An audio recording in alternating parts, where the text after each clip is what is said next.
Hi everybody, happy Tuesday. Today we're going to be talking a little bit more about generating ideas in the creative process. And we're going to be doing an activity that I like to call Hero of Your Own Life Story. And I wanted to start with a lovely idea from Twyla Tharp, who is a dancer and choreography, and she is also the author of a great book called The Creative Habit.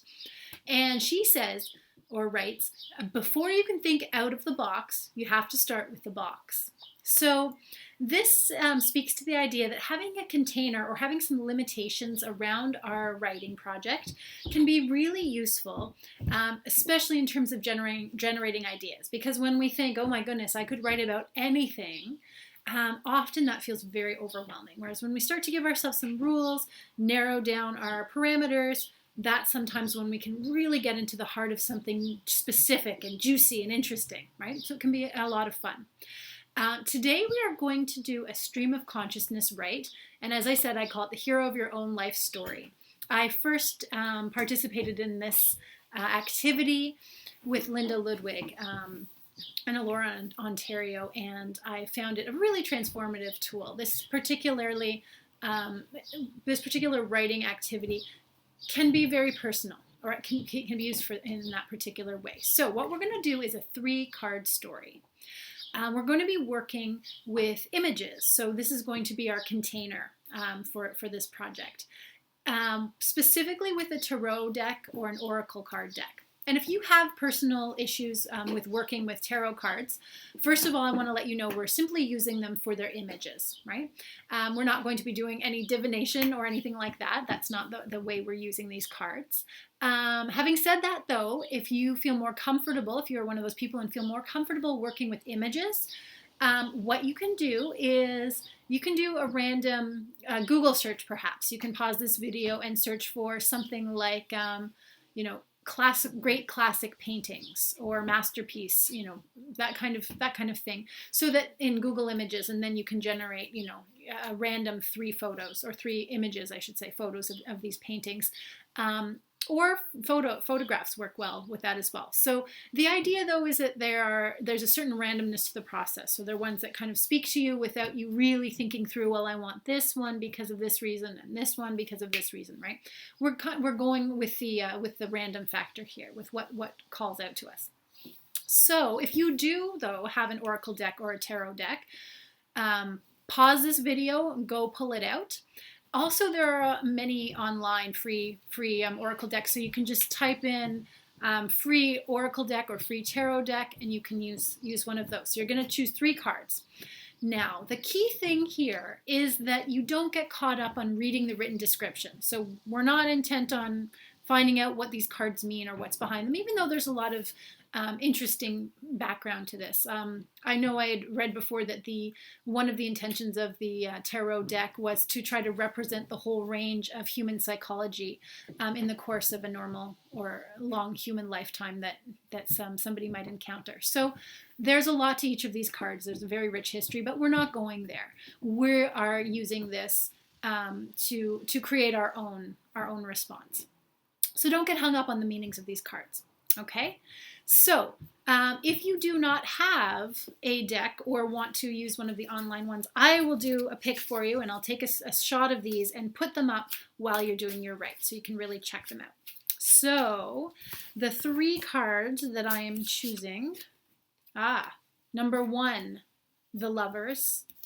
We don't have to worry too much about the title. Go for the image. Number 2, Swords. And number 3, the Queen of Wands. So I'll take a shot of those for you while you're writing. And then I have a second choice, if this one speaks to you more, a second spread, 3-card spread. This is from a beautiful deck. I picked these because they're really rich images, called Mystical Shaman Oracle by Alberto Villoldo, Colette Barron-Reed, and Marcela Lobos. So for this 3-card spread, I have picked Thunder, followed by Upper World, and the final card, the Hummingbird. So these ones are very dreamlike and evocative. where the first have a more fairy tale kind of quality to them. So what you're going to do now is a timed write for 8 to 10 minutes. And what you're going to do is write one paragraph about each of those cards. So I don't want you to get too hung up again, as I said, about the meanings behind them. You're going to write a few sentences about each or a paragraph and carve them together, bring them together into a story. Okay? So good luck and enjoy your write.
All right, I hope that went well for you.